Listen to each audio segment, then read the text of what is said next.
Half a day, and welcome to the Biker Dude channel. Well, recently while out on the trails, I noticed that the rear end of my bike was feeling a little more plush than usual. I think maybe it's time to rebuild that shock. It's been a while, so I think it needs it. Oh, wait a minute. By the way, who doesn't like a plush feeling rear end? Okay, so here's the Fox Float shock.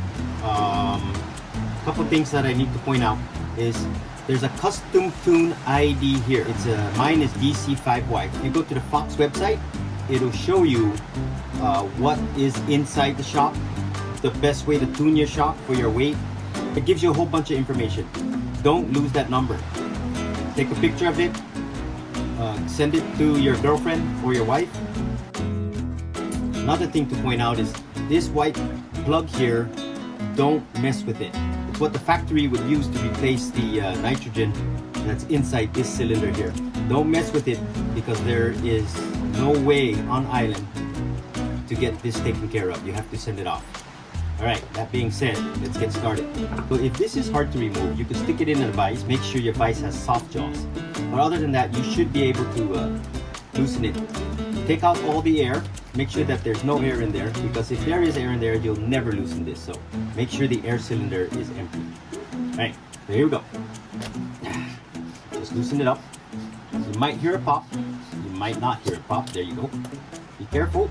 Don't scratch the Kashima coating when you remove it. Oh, there we go. Alright. Now, here are what we need to replace. We need to replace these seals here. There's also a seal in here that needs to be replaced. And then there's these seals here that need to be replaced also. Okay. First off, let's remove these. Be careful if you're going to use a pick to remove it, because you don't want to scratch things up. So be very, very careful when you do that.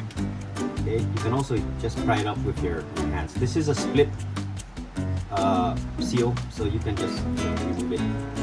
This is probably the easiest one to remove. Just like that. Now, put your old stuff away from the new stuff, so you don't get it mixed up.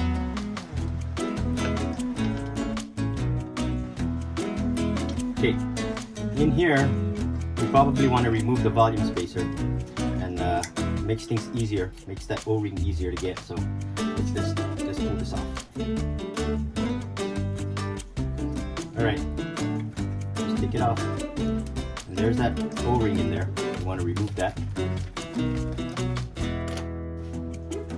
Okay, once you remove those, then you come over here and you can remove these.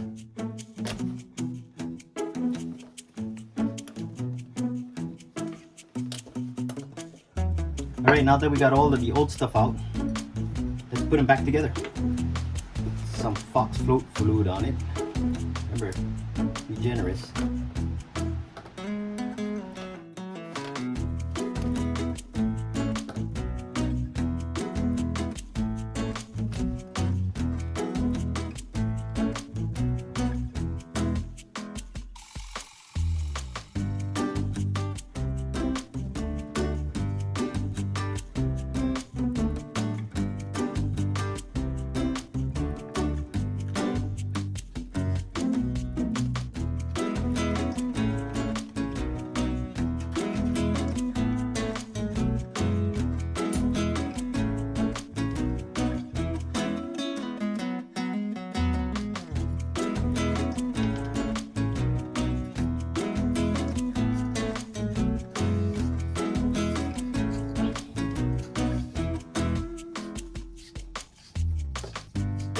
I think the rag would be really helpful right now.